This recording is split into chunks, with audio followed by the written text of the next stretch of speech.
Hello students, मैं धनंजय पांडे सुभागी देवी intermediate college के इस ऑनलाइन पोर्टल पे आप लोगों का बहुत बहुत स्वागत करता हूं। आज हम लोग पढ़ेंगे कक्षा 11। आज हम लोग पढ़ेंगे कक्षा 11 का बायोलॉजी विषय। कक्षा 11 के बायोलॉजी विषय में हम पढ़ेंगे बायोमॉलिक्यूल्स, और बायोमॉलिक्यूल्स का एक पहला वाला पार्ट है। ठीक है, देखिए हम लोग कक्षा 11 में पढ़े थे सेल। पहले हम लोग इससे पहले हम लोग पढ़ चुके हैं cell the unit of life. ठीक है, cell the unit of life, कोशिका जीवन की संरचनात्मक इकाई, इसके विषय में हम लोगों ने पढ़ लिया है। तो ये जो सेल के विषय में जितना भी आपके सिलेबस में दिया था वह सारा चीजें हम लोगों ने सेल के विषय में अध्ययन कर लिया है। अब उसमें लास्ट जो टॉपिक था आपका सेल का न्यूक्लियस था। न्यूक्लियस के अंदर क्रोमेटिन थ्रेड थे। क्रोमेटिन थ्रेड आगे विभाजित होकर के क्रोमोजोम्स का निर्माण करते हैं। हमको वहां पर पढ़ना था किसके विषय में, क्रोमोजोम्स के विषय में पढ़ना था। क्रोमोजोम्स के विषय में पढ़ना था, गुणसूत्र के विषय में पढ़ना था। परंतु कोविड-19 महामारी के तहत जो पाठ्यक्रम घोषित हुआ है उसमें क्रोमोजोम्स को हटा दिया गया है। क्रोमोजोम्स को इस सेल के चैप्टर से क्या किया गया है, रिमूव कर दिया गया है। ठीक है, इसलिए हम लोग क्रोमोजोम्स को बहुत डिटेल में नहीं पढ़ेंगे। ठीक, तो अब हम इसके बाद क्रोमोजोम्स को हटाने के बाद जो नेक्स्ट चैप्टर है आपका, वो नेक्स्ट चैप्टर है आपका बायोमॉलिक्यूल्स। वो नेक्स्ट चैप्टर है आपका बायोमॉलिक्यूल्स। हिंदी में क्या कहते हैं इसे, जैव अणु कहते हैं। हिंदी में कहते हैं इसे जैव अणु। क्या कहते हैं, जैव अणु कहते हैं। तो शुरू में हमने कहा था आपसे कि जब बायोलॉजी पढ़ना हम लोग शुरू किए कक्षा 11 में, तो हमने कहा था कि किसी भी बायोलॉजी यानी कि जीव का विज्ञान, तो जीव बना कैसे है सबसे पहले उसके विषय में ही हम लोग अध्ययन करेंगे डिटेल में। तो जो उसका क्या है, संगठन है, जो संगठन है पूरे बॉडी का, वह उसकी यूनिट इकाई वह क्या थी, सेल थी। अब सेल जो बना हुआ है, कैसे सेल की उत्पत्ति हुई ये चीज, अब सेल जो बना है सेल की उत्पत्ति कैसी हुई, तो वो ओरिजिन ऑफ लाइफ में पढ़ा जाता है। लेकिन उस सेल जो बना है पूरा उसका संगठन तो हमने देखा था कि जैसे उसके हम पढ़ रहे थे कि कोशिका है, तो कोशिका की भित्ति किससे बनी हुई है, तो सेल वॉल सेल वॉल किससे बना हुआ है, प्रोटोप्लाज्म उसमें कौन कौन सी चीजें हैं। तो हम लोगों ने lipid, phospholipid, protein, magnesium, calcium, ठीक है, ये सारी चीजों का जो हम लोगों ने जिक्र किया था। तो देखा आप लोगों ने कि वहां पर जीव को बनाने में ये रसायन भी वहां पर भाग ले रहे थे। जो फास्फोलिपिड है वो क्या है, रसायन है। फास्फोलिपिड भी क्या है, रसायन है। जो प्रोटीन भाग ले रहा था रसायन है। जो आपका कैल्शियम था, जो मैग्नीशियम था आपका क्लोरोफिल में पाया जा रहा था, वो भी क्या था, रसायन था। ये सारे रसायन भाग ले रहे थे जीव शरीर को बनाने में। तो कोशिका एक तो हमने पढ़ लिया। अब वह संगठन कैसे बना है, तो रसायनों से बना है। सुनिएगा, सबसे पहले किससे बना है, रसायन से बना है। रसायन से बना है, तो अर्थात हमने पहले कहा कि जीव शरीर की सबसे छोटी इकाई कोशिका है। अब कोशिका को बनाने में क्या हुआ, विभिन्न प्रकार के रसायन भाग लिए हैं, विभिन्न प्रकार के केमिकल भाग लिए हैं, विभिन्न प्रकार के केमिकल भाग लिए हैं, रसायन भाग लिए हैं। ठीक है, तो इस प्रकार से हम कह सकते हैं किसी भी जीव की उत्पत्ति सर्वप्रथम रसायनों से ही हुई है। ठीक है, किसी भी जीव की उत्पत्ति सर्वप्रथम रसायनों से हुई है। जब आप लोग जीवन की उत्पत्ति के संदर्भ में पढ़ेंगे तो वहां पर आपको बताया जाएगा कि पृथ्वी पर इससे पहले कुछ नहीं था। जब कुछ भी नहीं था तो क्या था, इस नेचर में अबंडेंट मात्रा में, बहुत अधिक मात्रा में क्या मौजूद था, मेथेन था। मेथेन में क्या, कार्बन है, हाइड्रोजन है, ऑक्सीजन है। कार्बन, हाइड्रोजन, ऑक्सीजन जैसी गैसें, मेथेन में तो कार्बन और हाइड्रोजन होता है एक्चुअली, तो उसमें कार्बन है आपका, इस मंडल में कार्बन था, हाइड्रोजन था, ऑक्सीजन था, अमोनिया, ये सारी गैसें पाई जाती थी। कैसे पाई जाती थी, पहले माइक्रोमॉलिक्यूल्स के रूप में पाई जाती थी। माइक्रोमॉलिक्यूल्स आपस में, माइक्रोमॉलिक्यूल्स जो है रसायनों की माइक्रो मॉलिक्यूल्स यानी कि छोटे छोटे कण पाए गए, ठीक है। ये छोटे छोटे रसायन आपस में मिल करके क्या बनाए, कॉम्प्लेक्स फॉर्म बनाए, कॉम्प्लेक्स फॉर्म बनाए। और वो कॉम्प्लेक्स फॉर्म आगे चल करके धीरे धीरे क्या हुए, जब वाटर मॉलिक्यूल्स को वाटर को एब्जॉर्ब किए, वाटर को एब्जॉर्ब करने के बाद वह क्या हुआ, उचित जब परिस्थिति मिली तो धीरे धीरे एक जैव शरीर का निर्माण हो गया, यानी कि एक जीव कोशिका का निर्माण होगा। जीव कोशिका, कोशिका से उत्तक, उत्तक से अंग, अंग से अंग तंत्र, अंग तंत्र से शरीर का निर्माण हो गया है आपका, ठीक है। तो इस प्रकार देखा है आपने कि प्रकृति में सबसे पहले रसायन ही थे उपलब्ध। यही रसायन आपस में संयुक्त होकर के कॉम्प्लेक्स फॉर्म बनाए रसायन का। वही कॉम्प्लेक्स फॉर्म उचित जो है उसको अनुकूल परिस्थिति मिलने पर वह जैव कोशिका बनाया। जैव कोशिका विकसित होकर के जैव ऊतक बनाया, जैव ऊतक जैव अंग बनाया, अंग कई आपस में मिल गए, धीरे धीरे जब जुड़े तो जुड़ करके क्या बना लिए, जैव शरीर बना लिए। तो यह इस प्रकार से देख रहे हैं कि ज्यादातर जैव शरीर को बनाने में सबसे पहले भाग कौन लिया, रसायन लिया। इसलिए हम ये बायोमॉलिक्यूल्स का जो अध्ययन करते हैं तो बायोमॉलिक्यूल्स को हम एक चीज और भी कह सकते हैं, बायोकेमिस्ट्री। क्या कह सकते हैं, बायोकेमिस्ट्री कह सकते हैं, ठीक है। जैव रसायन कह सकते हैं, क्या कह सकते हैं, जैव रसायन, जैव रसायन कह सकते हैं, ठीक है बेटा।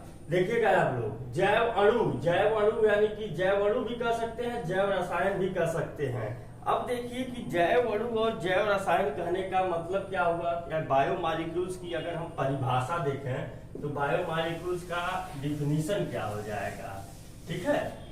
तो बायोमॉलिक्यूल्स का डेफिनेशन यानी कि जैव यानी कि जीव और अणु यानी कि मॉलिक्यूल्स, जैव यानी जीव, अणु यानी कि मॉलिक्यूल्स। तो जैव शरीर को बनाने में, जैव शरीर को बनाने में, जीव के शरीर को बनाने में जो अणु भाग लेते हैं उन्हें ही हम लोग क्या कहते हैं, बायोमॉलिक्यूल्स कहते हैं, ठीक है। आप लोग लिख सकते हैं, परिभाषा आप लोग लिख सकते हैं, जैव अणु, ठीक है, जैव अणु या बायोमॉलिक्यूल्स। अंग्रेजी में क्या है इसका, बायोमॉलिक्यूल्स। तो बायोमॉलिक्यूल्स क्या है, इसकी परिभाषा क्या है, परिभाषा अगर लिखना रहे तो आप लिखेंगे जैव शरीर को बनाने में, जैव शरीर को बनाने में जिन अणुओं की आवश्यकता होती है उन्हें, जिन अणुओं, जिन रासायनिक अणुओं, लिखिएगा, जिन रासायनिक अणुओं की, जिन रासायनिक अणुओं की आवश्यकता होती है, जिन रासायनिक अणुओं की आवश्यकता होती है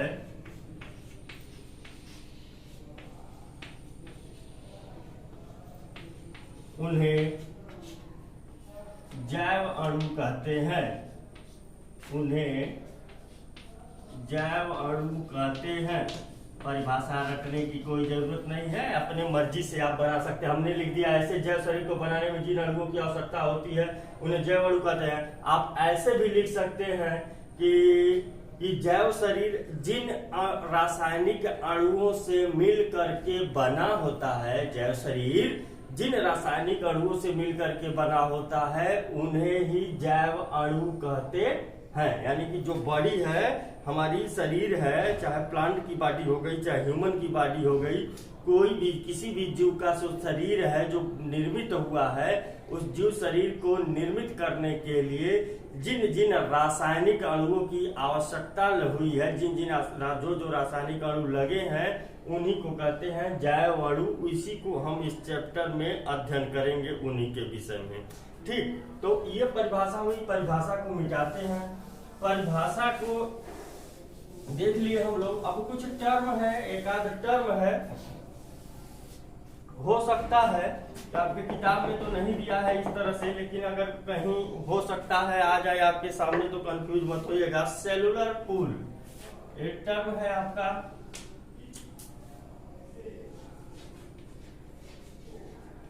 सेलुलर पूल।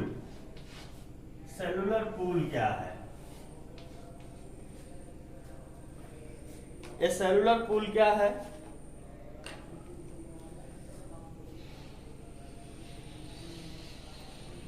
एक जो कोशिका है, जो आपका सेल है, उस कोशिका के अंदर, उस सेल के अंदर जितने भी जैव रासायनिक पदार्थ पाए जा रहे हैं, एक मान लीजिए एक सेल है, एक कोशिका है, तो इस कोशिका में बहुत सारी रासायनिक पदार्थ होंगे। जैसे मान लीजिए कि अगर इसके भित्ति की बात करेंगे तो फास्फोलिपिड से बना होगा, ठीक है। फिर अंदर बात करेंगे तो लाइपोप्रोटीन की झिल्ली होगी, एक लाइपोप्रोटीन की बनी झिल्ली होगी, सेल मेम्ब्रेन। फिर इस प्रोटोप्लाज्म की बात करेंगे तो बहुत सारे कोशिकांगक हैं, कोशिकांगकों के द्वारा प्रोटीन का निर्माण होता है। कोशिकांगकों में एंजाइम पाए जाते हैं, बताया गया था कोशिकांगकों में एंजाइम पाए जाते हैं, कोशिकांगों द्वारा प्रोटीन का निर्माण होता है। कुछ विटामिन भी इसमें मिलते हैं, ठीक है। कुछ मिनरल्स भी होते हैं, कैल्शियम होता है, मैग्नीशियम होता है, फास्फेट होता है। तो जो ये कोशिकाओं में ये तो सारी चीजें जो है आपका कैल्शियम जो है, चाहे मैग्नीशियम है, चाहे आपका फास्फेट है, चाहे आपका प्रोटीन है, चाहे विटामिन है, सारी चीजें तो इस कोशिकाओं में पाई जा रही, कोई कोशिका में पाई जा रही हैं। तो सारा जितना भी जैव रासायनिक पदार्थ है, जितना भी जैव रासायनिक पदार्थ है, सबका जो सम है, सबका जो योग है, उसी को कहते हैं सेलुलर पूल कहते हैं, ठीक है। तो एक कोशिका के अंदर तो जैव पूल क्या है? एक कोशिका के अंदर लिख सकते हैं इसको, एक कोशिका के अंदर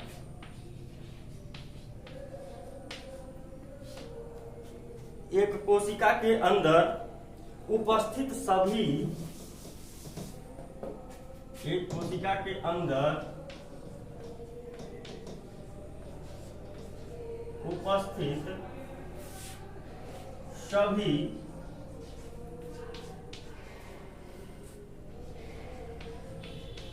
जैव रासायनिक,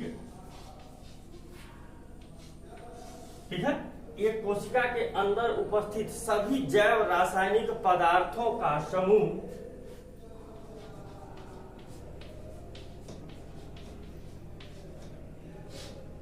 सेलुलर पूल कहलाता है। सेलुलर पूल कहलाता है, ठीक है। बात समझ में आ गई? सेलुलर पूल कहलाता है। तो एक कोशिका जो है, कोई भी कोशिका है, उस कोशिका में कोई एक रसायन की बात नहीं हो रही है कि कौन सा, कोई एक रसायन की बात नहीं हो रही कि जैसे फास्फोलिपिड की बात हो गई, चाहे प्रोटीन की बात हो गई, किसी एक की बात नहीं हो गई। जितने भी जैव रासायनिक पदार्थ पाए जा रहे हैं, यानी कि उस कोशिका को बनाने में जितने भी केमिकल पार्ट लगे हैं, उन सबका जो योग है, उन सबका जो समूह है, उन सबका योग ही क्या कहलाता है? सेलुलर पूल कहलाता है। कहीं आ जाए आपके, कहीं आ जाए पास में सेलुलर पूल वर्ड कहीं आ जाए तो कंफ्यूज मत होइएगा, ठीक है। सेलुलर पूल कहलाता है। अब देखिए, एक कोशिका है, कोई भी एक कोशिका है, किसी भी एक कोशिका में, किसी भी एक कोशिका में 5000 से अधिक, 5000 से अधिक रसायन उपस्थित होते हैं। 5000 से अधिक रसायन उपस्थित होते हैं।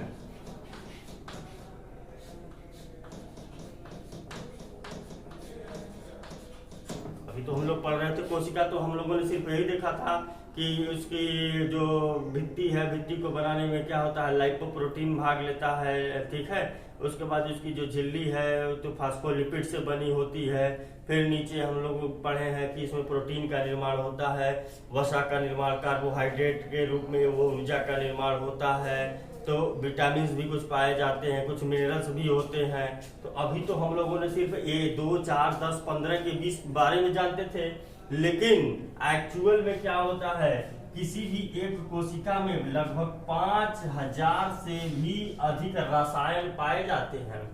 5000 से भी अधिक रसायन एक कोशिका के अंदर उपस्थित होते हैं, और वह जो रसायन होते हैं वह दो तरह से उपस्थित हो सकते हैं। हो सकता है कि वह माइक्रो मॉलिक्यूल्स के रूप में हो, और हो सकता है कि वे रसायन क्या है आपके माइक्रो मॉलिक्यूल्स के रूप में है। हो सकता है माइक्रो मॉलिक्यूल, हो सकता है माइक्रो मॉलिक्यूल्स के रूप में हो। ठीक है, तो माइक्रो मतलब क्या होता है, माइक्रो मतलब होता है छोटा, माइक्रो मतलब होता है छोटा, और माइक्रो का मतलब होता है बड़ा, बस इतना ही है और कुछ नहीं। ठीक है, माइक्रो मतलब बड़ा। तो जैव रसायन 5000 से अधिक है, कुछ माइक्रो मॉलिक्यूल्स के रूप में यानी छोटे अणुओं के रूप में, और कुछ बड़े अणुओं के रूप में होते हैं। और किस रूप में होते हैं, कैसे व्यवस्थित रहते हैं, तो लिख लीजिएगा, सभी जैव रसायन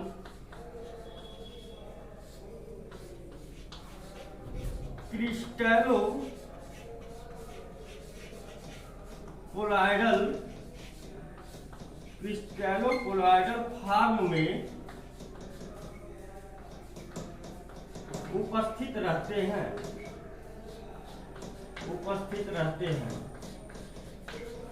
चाहे वो माइक्रो मॉलिक्यूल्स हो और चाहे माइक्रो मॉलिक्यूल्स हो।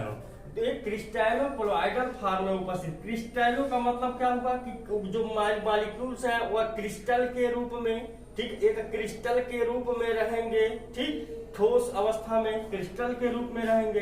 अब कोलोइडल का मतलब क्या होता है, रसायन विज्ञान में आप लोग पढ़े होंगे या रसायन विज्ञान में पढ़ाया गया होगा, आपको पढ़ेंगे कोलाइडल फॉर्म क्या होता है, कक्षा 9 में ही पढ़ा होगा आपने।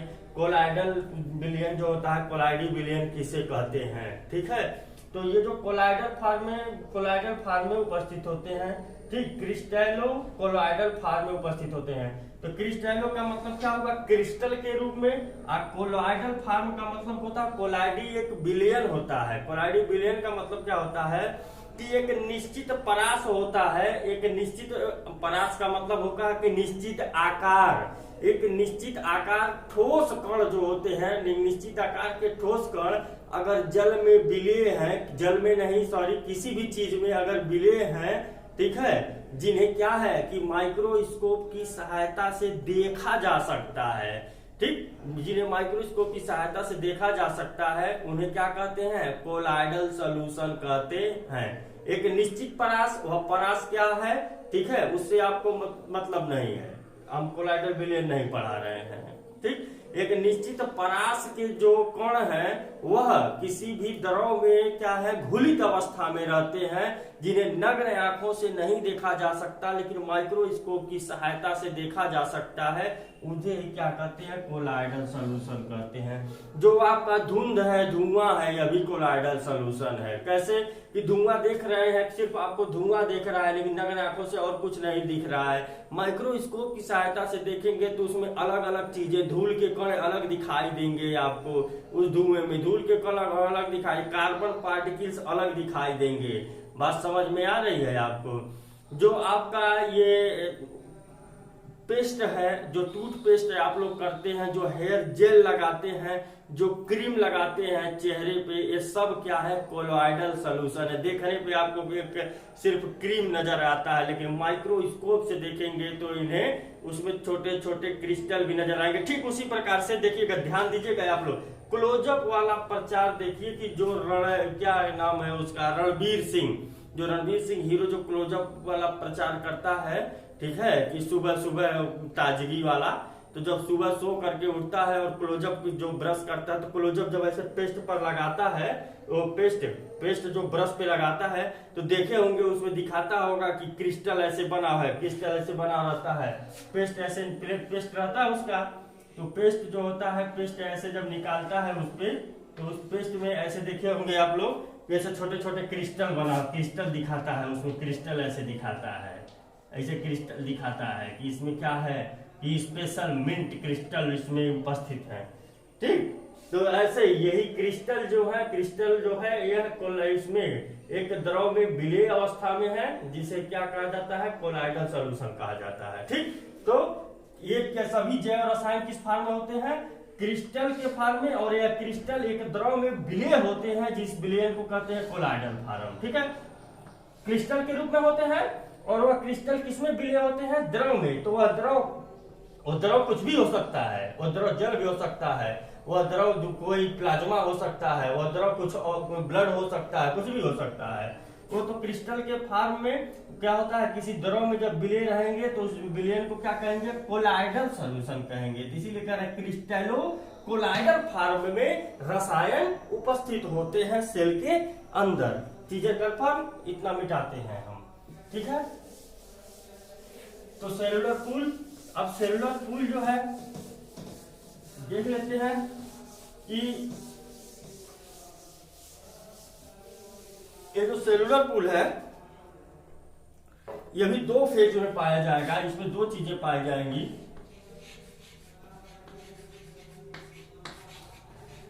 सेलुलर पूल दो फेज होंगी। एक फेज होगा एक्वस फेज होगा, एक एक्वस फेज होगा, और एक जो होगा आपका नॉन एक्वस फेज होगा।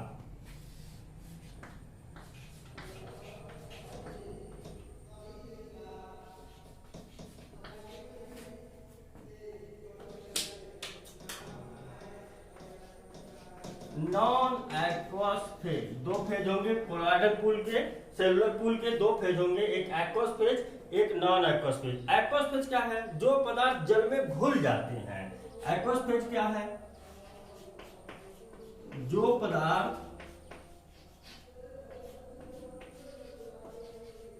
जल में घुल जाते हैं।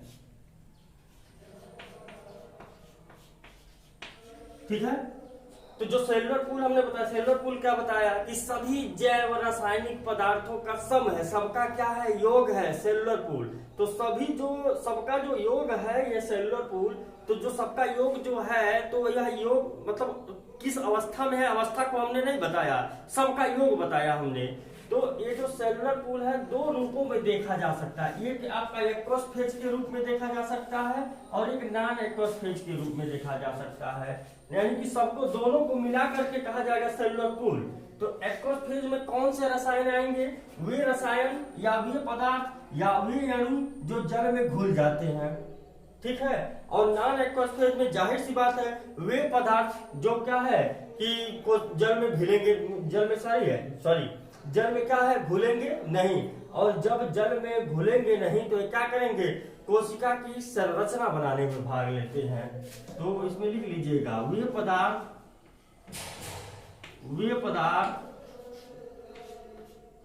जो जल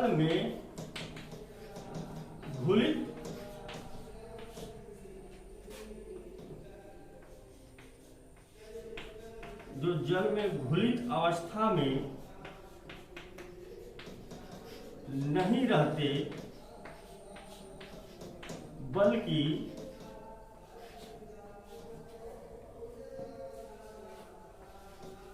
कोशिका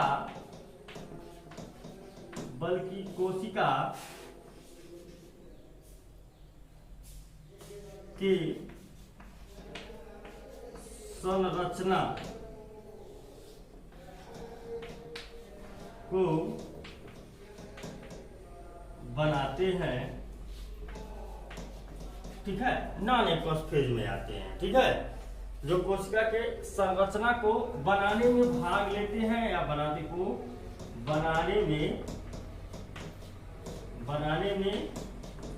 भाग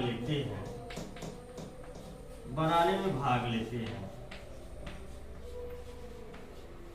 ठीक है, सेलुलर पूल सभी जैव रासायनिकों का समूह है जो एक कोशिका के अंदर जितने भी जैव रसायन पाए जा रहे हैं वो जैव रसायन दो रूपों में हो सकते हैं, एक्वस फेज में हो सकते हैं, नॉन एक्वस फेज में। एक्वस फेज में जो पदार्थ जल में घुले हुए रहेंगे, ठीक है, जो जल में घुले हुए बहुत सारी चीजें पाई जाएंगी उसमें। जैसे मान लीजिए कि ये कोशिका है तो इस कोशिका बाहर क्या है आपका प्लांट सेल है तो ऊपर कोशिका भित्ति है, प्लांट सेल नहीं है तो क्या है कोशिका भित्ति नहीं है, खाली सेल मेम्ब्रेन है। अब इसमें जो प्रोटोप्लाज्म पाया जा रहा है तो प्रोटोप्लाज्म में जितनी भी चीजें हैं सब क्या है घुलित अवस्था में है।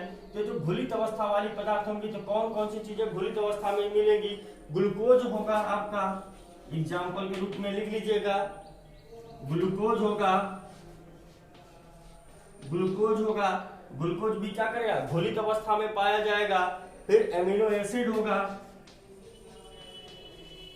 Amino acid, glucose, amino acid जल में घुलित अवस्था में रहेंगे। जल में जो माइक्रो मॉलिक्यूल्स रहेंगे वह जल में घुलित अवस्था में रहेंगे, जो माइक्रो मॉलिक्यूल्स होंगे वह जल में घुलित अवस्था में नहीं रहेंगे, बल्कि कोशिका के एक संरचनात्मक संगठन को, कोशिका के ढांचा को बनाने में यह भाग लेंगे। जैसे कि आप लोगों ने देखा था कि जो कोशिका का ये जो आपका मेम्ब्रेन है, इस मेम्ब्रेन को बनाने में, झिल्ली को बनाने में फास्फोलिपिड भाग ले रहा था।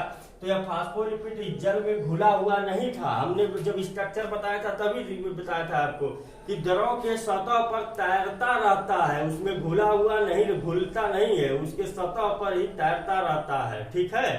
तो यह घुलता नहीं है बल्कि संरचना को बनाता है, ठीक। तो इसमें एग्जांपल क्या लिख लीजिएगा, इसमें एग्जांपल आप लोग लिख लीजिएगा इधर। इसमें एग्जांपल क्या है, नॉन एक्वस फेज में एग्जांपल में आपका है जितने भी मैक्रोमोलेक्यूल में फास्फोलिपिड, फास्फोलिपिड्स, फास्फोलिपिड्स जो है वो क्या है आपके नॉन एक्वस फेज में आते हैं, ठीक है। तो ये चीज हो गया, समझ में आ गया। सेलुलर पूल दो रूपों में, एक एक्वस फेज, एक non aqueous phase. Aqueous phase जो पदार्थ जल में घुला हुआ पाया जाएगा, ग्लूकोज है, amino acid. Non aqueous phase जो पदार्थ जल में नहीं घुलेगा परंतु कोशिका के संरचना को बनाने में भाग लेगा, फास्फोलिपिड का, फास्फोलिपिड जैसे एग्जांपल के रूप में, ठीक। जैसे घुलित अवस्था में जो है ये आपका एक्वस फेज, और जो इसकी संरचना को बनाने में भाग ले रहा है जैसे फास्फोलिपिड, वो क्या हो गया आपका नॉन एक्वस में। जाते हैं इसको आगे चलते हैं।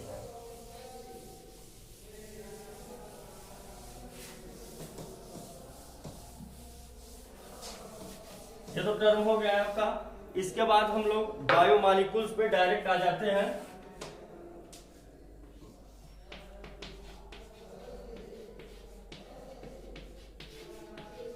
बायोमॉलिक्यूल्स जैव अणु।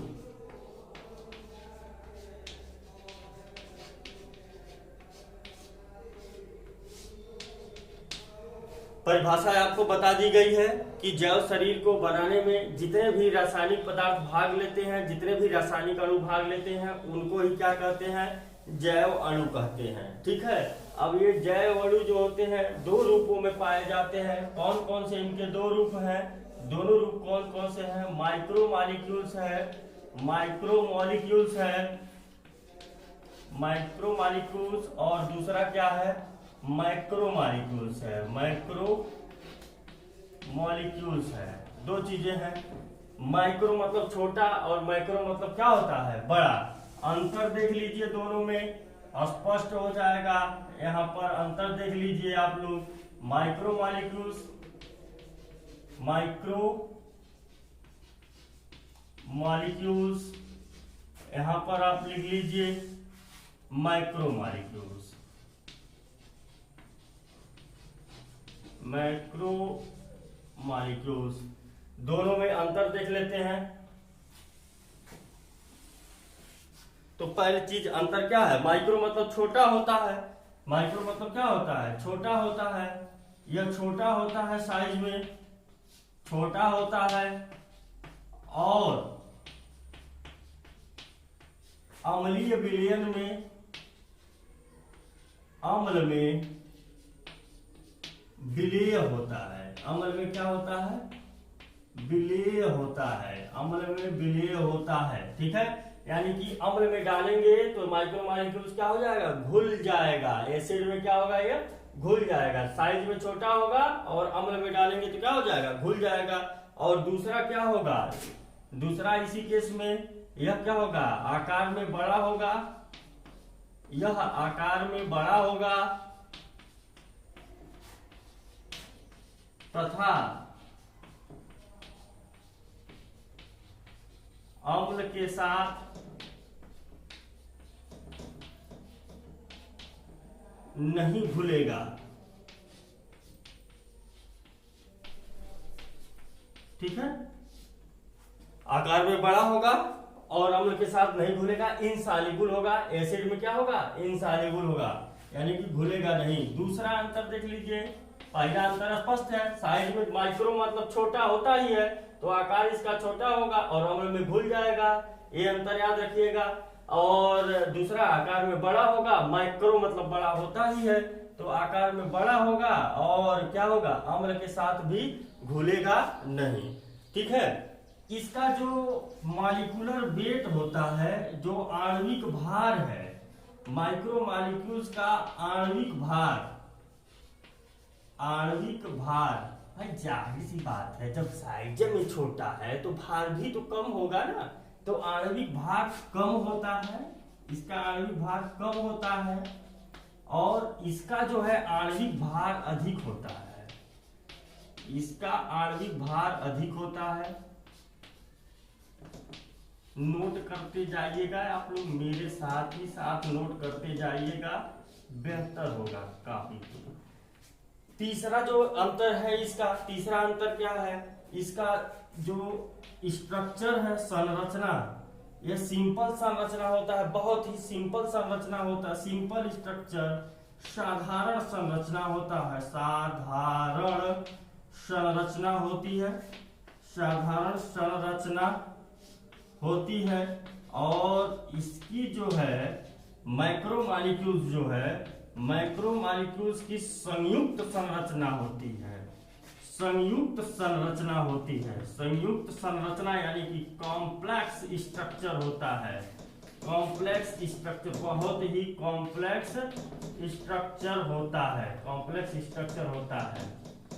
कॉम्प्लेक्स पाने का तात्पर्य क्या है भाई, माइक्रो मॉलिक्यूल्स जो बनते हैं वह माइक्रो मॉलिक्यूल से ही बनते हैं, तो कई माइक्रो मॉलिक्यूल्स जुड़ेंगे तो माइक्रो मॉलिक्यूल्स बनेगा, तो इसकी संरचना कैसी हो जाती है, कॉम्प्लेक्स हो जाती है, संयुक्त, और ये सिंपलर फॉर्म में होता है, सिंपल स्ट्रक्चर इसका होता है। ठीक है, और ये क्या होता है, ये माइक्रो मॉलिक्यूल्स जो है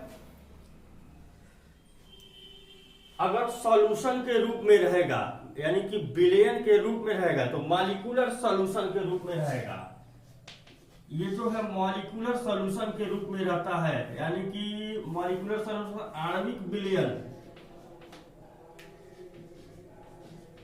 आणविक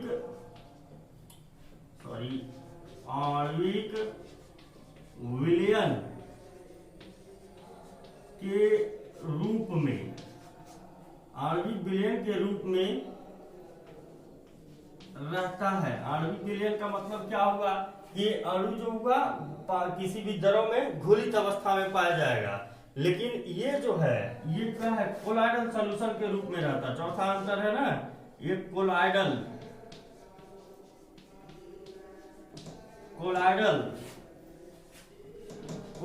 विलयन के रूप में रहता है, कोलाइडल विलयन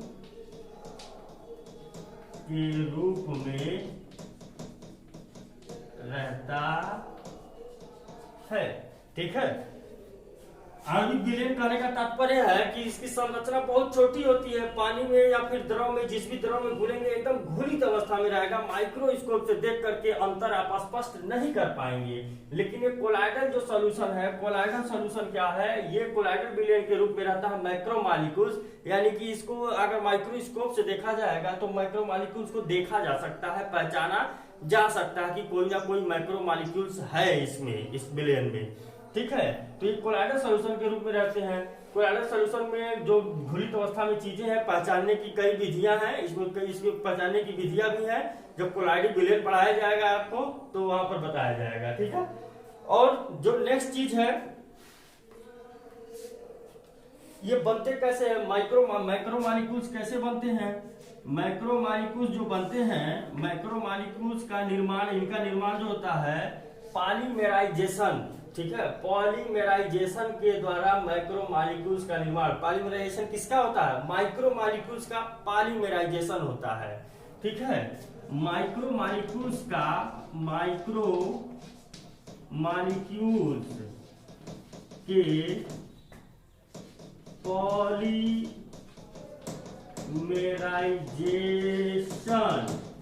पॉली मतलब बहुत, आइजेशन का मतलब करण, क्या है? बहुलीकरण, क्या है?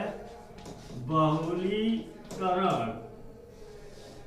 माइक्रोमॉलिक्यूल्स के पॉलीमेराइजेशन के द्वारा इनका निर्माण होता है, इनका निर्माण होता है। माइक्रोमॉलिक्यूल्स का निर्माण कैसे होता है?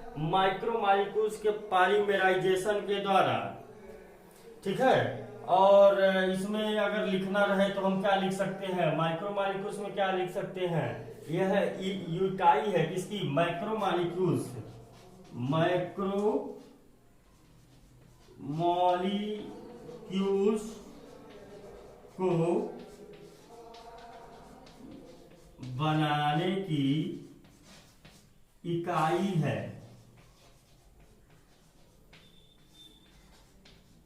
ठीक है। तो ये हो गया आपका यहां से यहां तक माइक्रोमॉलिक्यूल्स और मैक्रोमॉलिक्यूल्स में अंतर हो गया है आपका, ठीक है। दोनों में अंतर हो गया, दोनों में अंतर आप लोग देख सकते हैं। यहां से अंतर आपको साफ साफ दिखाई देगा, दोनों में अंतर, माइक्रोमॉलिक्यूल्स और मैक्रोमॉलिक्यूल्स में अंतर, दोनों में अंतर आप लोग देख सकते हैं। तो माइक्रोमॉलिक्यूल्स छोटा होता है साइज में, माइक्रो मतलब छोटा होता है और मैक्रो मतलब बड़ा। तो हिंदी में आप लोग इसको कह सकते हैं बृहद अणु, क्या कह सकते हैं? बृहद अणु कह सकते हैं, बृहद अणु कह सकते हैं। और इसको हिंदी में क्या कह सकते हैं? सूक्ष्म अणु, क्या कह सकते हैं? सूक्ष्म अणु। भाई हिंदी का आप लोगों को बहुत मलाल रहता है तो हम हिंदी भी बता दे रहे हैं साथ साथ। तो माइक्रो मतलब माइक्रोमॉलिक्यूल सूक्ष्म अणु, और मैक्रो मतलब बृहद, बृहद मतलब बड़ा।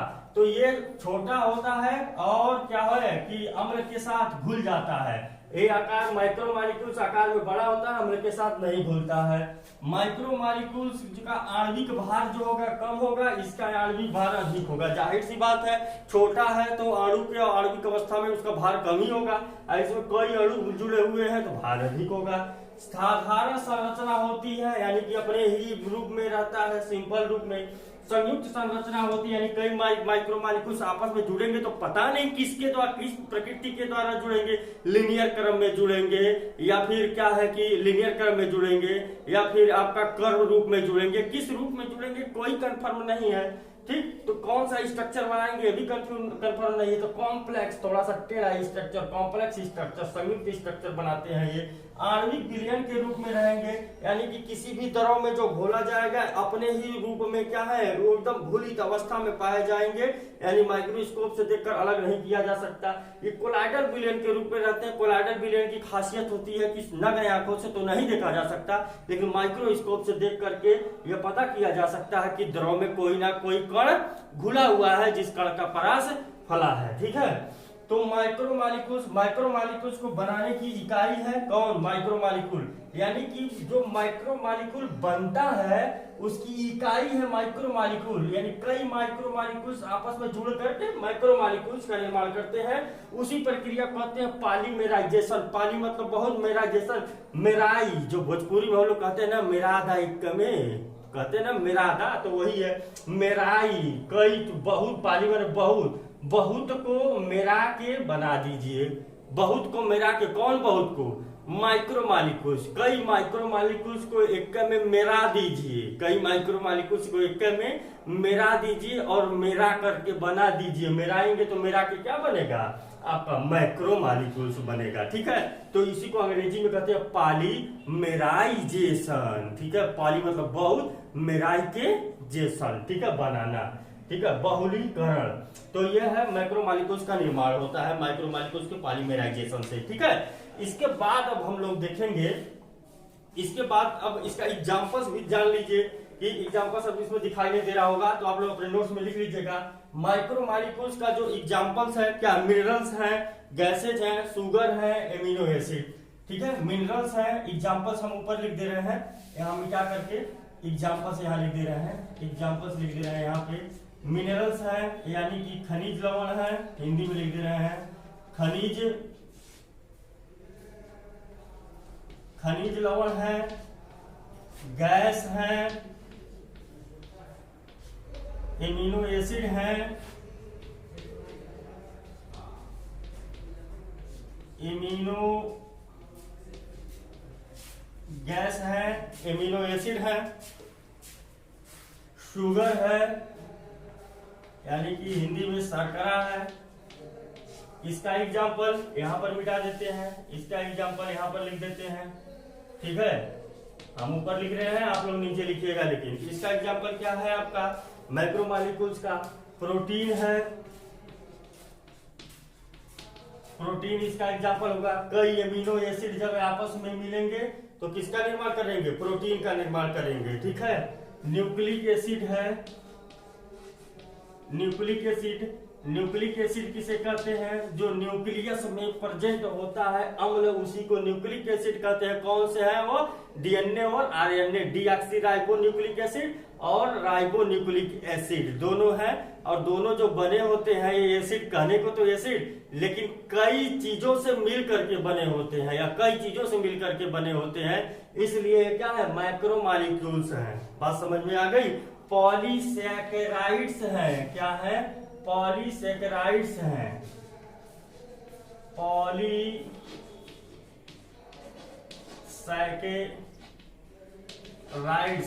पॉलीसैकेराइड्स हैं। ठीक है, पॉलीसैकेराइड्स मतलब क्या है कि पॉली मतलब बहुत, सैकेराइड्स मतलब शुगर। कई शुगर जब आपस में मिल जाएंगे, कई शर्करा आपस में मिल जाएंगे तो पॉलीसैकेराइड्स का निर्माण करेंगे। पढ़ेंगे हम लोग आगे डिटेल में। कई एमिनो एसिड आपस में मिलेंगे तो प्रोटीन का निर्माण करेंगे। और न्यूक्लिक एसिड का संगठन यही कुछ अलग होता है, कई चीजें मिलकर के न्यूक्लिक एसिड को बनाती हैं। इसमें फास्फेट है आपका, शुगर है, न्यूक्लिक एसिड को बनाने में फास्फेट है आपका, शुगर भाग लेता है, फिर एसिडिक पार्ट भी भाग लेता है। तो इसमें कई चीजें, एसिड, फास्फेट, शुगर, तीन चीजों से मिलकर न्यूक्लिक एसिड का निर्माण होता है। ठीक है, गैसें क्या है आपकी, माइक्रोमॉलिक्यूल्स हैं। तो आपको मैक्रोमॉलिक्यूल्स में अंतर स्पष्ट हो गया होगा, आशा करते हैं। अब इसके बाद हम लोग देखेंगे कि जो जैव शरीर है, इस शरीर का कोई अंग लिया जाए अगर, तो उस अंग से कैसे हम पहचानेंगे, कैसे हम जानेंगे उस अंग के अंदर कौन सा ऑर्गेनिक मटेरियल है और कौन सा इनऑर्गेनिक मटेरियल है, अगले वीडियो में हम लोग देखेंगे। तब तक आप इस वीडियो को देखिए। अगर इसमें कोई भी दिक्कत होती है व्हाट्सएप ग्रुप में पूछ लीजिएगा। Thanks for watching.